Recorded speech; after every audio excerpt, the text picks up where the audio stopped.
Eu sou o professor Juarez de Souza e Silva, responsável pela organização da disciplina Secagem e Secadores. Nesta aula vamos estudar os detalhes de secagem em sistemas que funcionam sob baixas temperaturas ou temperaturas próximas da temperatura ambiente.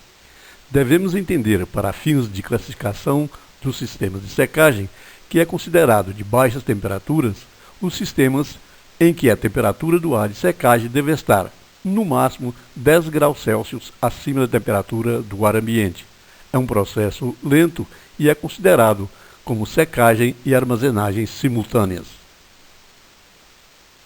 A secagem em terreiro difere da secagem natural ou secagem no campo, simplesmente pelo fato de o produto ser retirado da planta e espalhado em camada de espessura geralmente inferior a 5 centímetros e em um pátio previamente preparado, que pode ser de concreto, asfalto, alvenaria ou terra batida, denominado terreiro.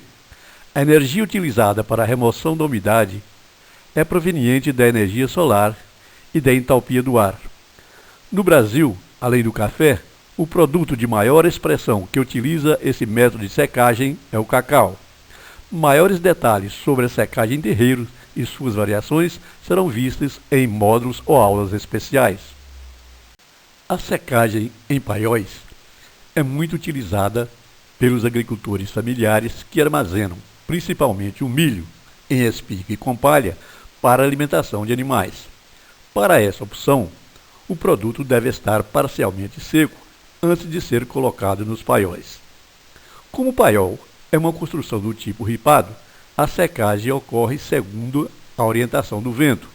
Portanto, o paiol, que é pouco recomendado na atualidade, deve ser construído de forma a receber a maior ventilação possível.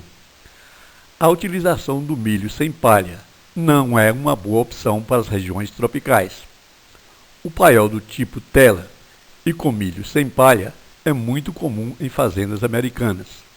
Lá, com temperatura muito abaixo de 0 graus durante 6 meses, não permitem que o produto seja atacado por ratos e insetos. A secagem de grãos em silos, com ventilação natural forçada, utilizando apenas o ar natural com baixa temperatura, é um processo lento. A baixa velocidade de secagem é devida ao pequeno fluxo de ar insuflado na massa de grãos e à dependência da capacidade de secagem do ar em estado natural.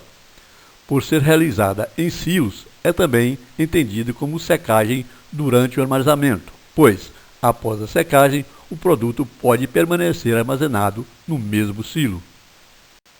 O silo secador armazenador apresenta algumas características especiais que não são necessárias para os silos empregados apenas para armazenagem.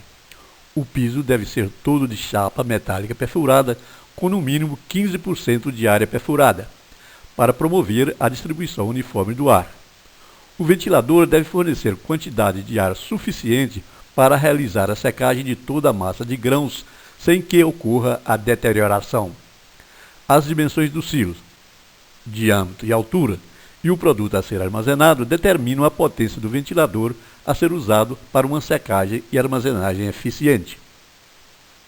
De modo geral, na secagem com ar natural, o potencial de secagem do ar ambiente e o pequeno aquecimento provocado pelo ventilador, 2 a 3 graus Celsius, são suficientes para propiciar a obtenção do teor de água ou umidade final recomendado para o armazenamento seguro.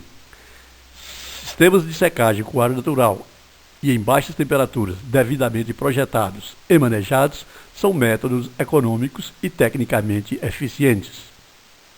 A secagem com ar natural ou com baixa temperatura inicia-se na camada inferior do silo e vai progredindo até atingir a última camada, na parte superior. Durante o período de secagem, depois de decorrido determinado tempo de ventilador ligado, pode-se distinguir 3 camadas ou faixas com teores de águas bem distintos. Na primeira camada, o produto está seco e em equilíbrio com o ar que sai do ventilador. Na segunda camada, o produto está secando e existe um gradiente de umidade que varia de seco até a umidade inicial, quando o produto foi colocado no silo. Finalmente, a última camada está como entrou do silo, ou seja, não está havendo secagem. Como é um processo dinâmico, a frente de secagem está continuamente movendo de baixo para cima. A secagem termina quando a frente de secagem passa por toda a altura da camada de grãos. Na frente de secagem, ainda ocorre a transferência de umidade do produto para o ar. A espessura dessa faixa varia geralmente entre 30 e 60 centímetros e depende das condições estabelecidas para o projeto, como fluxo de ar, condições ambientais, estado de limpeza e umidade inicial do produto. A terceira faixa de umidade é de extrema importância para o bom andamento da secagem em baixas temperaturas. Como é formada pelos grãos que ainda não passaram pelo processo de secagem, ou seja, toda ela tem o teor de água equivalente ao da umidade inicial. O ar, ao passar por essa camada, está com a capacidade de secagem esgotada. A temperatura nesta camada é inferior à temperatura do ar no pleno, uma vez que o ar é resfriado devido à troca de calor com o produto na frente de secagem. O cálculo da vazão do ar de secagem e a escolha dos equipamentos deve ser feitos com muito cuidado. A vazão deve ser tal que permita à frente de secagem alcançar as camadas superiores sem que ocorra a deterioração do grão. O gráfico do critério de deterioração mostra o tempo permissível de armazenamento, ou TPA, para que os produtos com diferentes teores de umidade permaneçam no processo de secagem a baixa temperatura sem que ocorra, durante o tempo de secagem, deterioração da camada superior.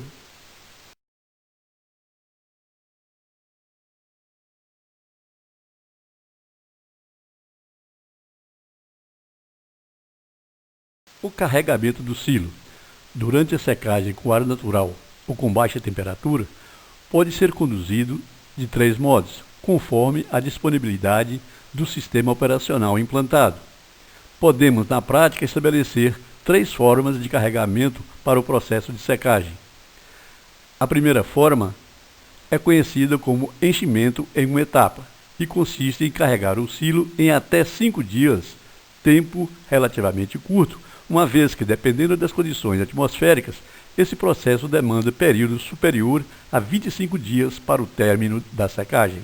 No enchimento do silo por camadas, o processo está condicionado ao teor de umidade inicial do produto. Uma nova camada só é adicionada se a última camada já estiver praticamente em equilíbrio com o ar de secagem ou estando seca. Procede-se dessa maneira até atingir a altura limite estabelecida pela capacidade do silo e pelo fluxo de ar de secagem. Assim, as primeiras camadas colocadas do silo podem apresentar maior teor de umidade inicial, devido ao fato de receber maior fluxo de ar de secagem. Inversamente, as últimas camadas adicionadas deverão apresentar menores teores de umidade inicial. A quantidade de produto a ser adicionada cada vez dependerá da velocidade de deslocamento da frente de secagem, do teor de umidade inicial dos grãos e da temperatura do ar que entra na zona de secagem. Esse método exige mais de um silo secador para o bom andamento da colheita. Mais adiante será descrito o método dos 7 silos para a secagem de café.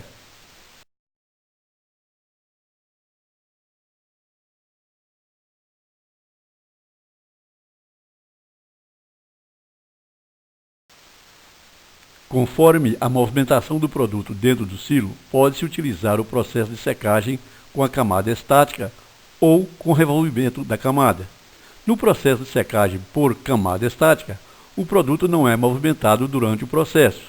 E como foi mencionado anteriormente, observa-se as 3 faixas da massa de grãos, conforme é visto na figura. No processo de secagem com revolvimento do produto, a operação é, em geral, associada à secagem em regiões de umidade relativa média inferior a 60% ou onde há necessidade de aquecer o ar de secagem para acelerar o processo. Nessas condições, os gradientes de umidade e temperatura estabelecidos na massa de grãos são maiores.